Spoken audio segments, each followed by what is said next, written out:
আমরা বাংলাদেশ জামাতে ইসলামের পক্ষ থেকে আসছি। সবাই মিলে আমরা চাই আমাদের বাংলাদেশে ন্যায় ইনসাফপূর্ণ একটা বাংলাদেশ আমরা গড়ে তুলি।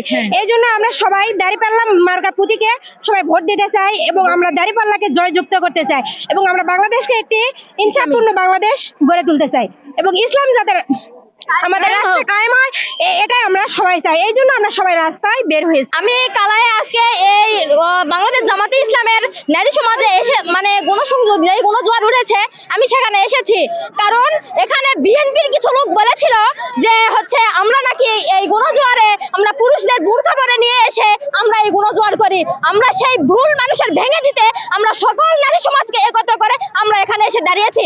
ইনশাআল্লাহ 12 তারিখে বিজয় হবে। বাংলাদেশ জামাতে ইসলামী জিন্দাবাদ। আমরা 12 তারিখ পর্যন্ত শেষ পর্যন্ত আছি, আমরা বিজয় নিয়ে ঘরে ফিরবো ইনশাআল্লাহ। আক্কেলপুরে দাঁড়িপাল্লা, বাগবিবিতে দাঁড়িপাল্লা, বেতলালে নেকিরে দাঁড়িপাল্লা, পিছনে কিরে দাঁড়িপাল্লা।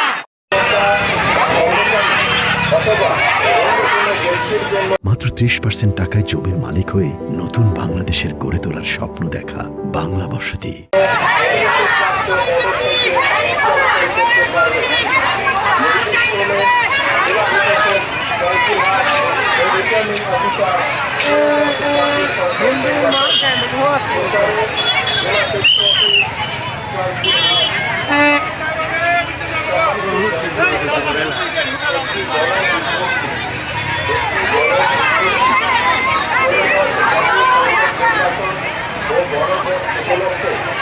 এই মুহূর্তে কালাইয়ের শহরে আমরা নারীদের নিয়ে মিছিল এবং সমাবেশ শেষ করলাম।